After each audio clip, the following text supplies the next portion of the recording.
verse, Genesis 39, chapter verse 7. Good to see Deacon Grimes in the building. Hey, Deke, man, will I be able to get that first pick, or we need to talk about that later?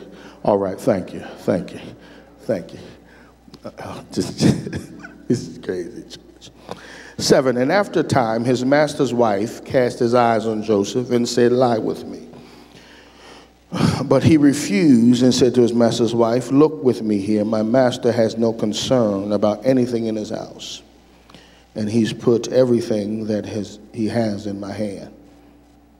He's no greater in the house than I am, nor has he kept anything from me except you, because you are his wife. How then could I do this great wickedness and sin against God?" And although she spoke to Joseph day after day, he would not consent to lie beside her or even to be with her.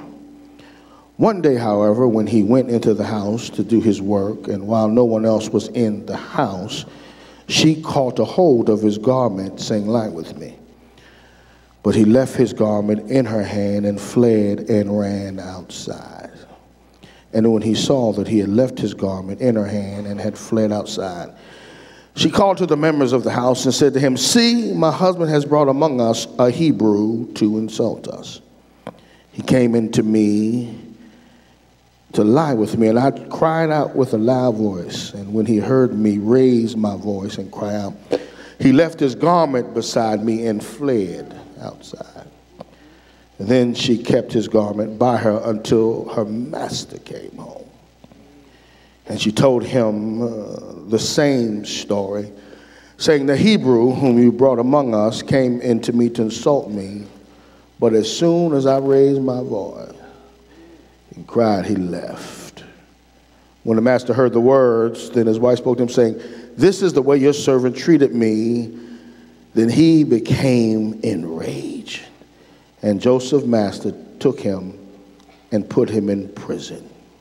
And Joseph's master took him and put him in prison. I want to talk from the subject, how to stay holy in hard times. You may be seated. Look at your neighbor and say, "I'm trying not to lay my religion down. I'm trying."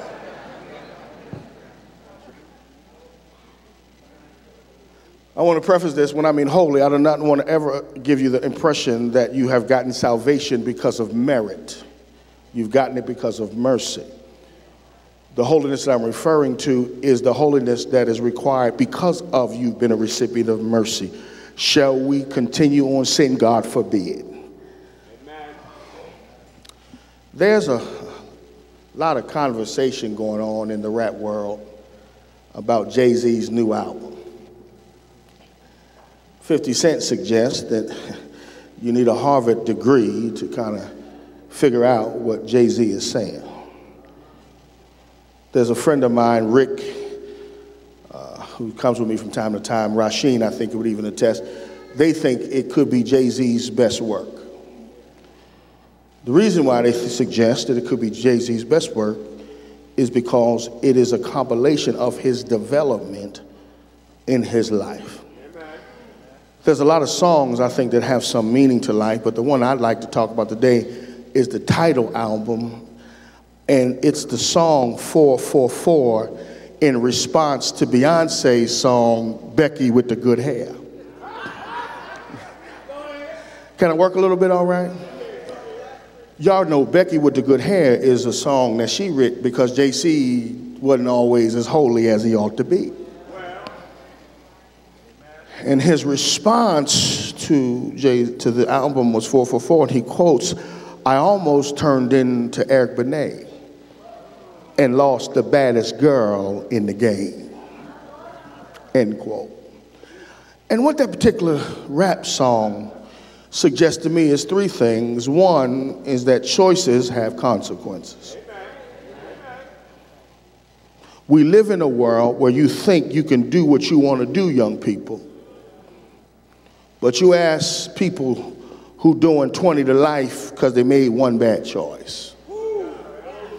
There's a young girl that got sentenced to 20 years because she brought her boyfriend over to rob somebody, and the boyfriend ended up killing, and now she's in jail for 25 years for choosing the wrong knucklehead joker.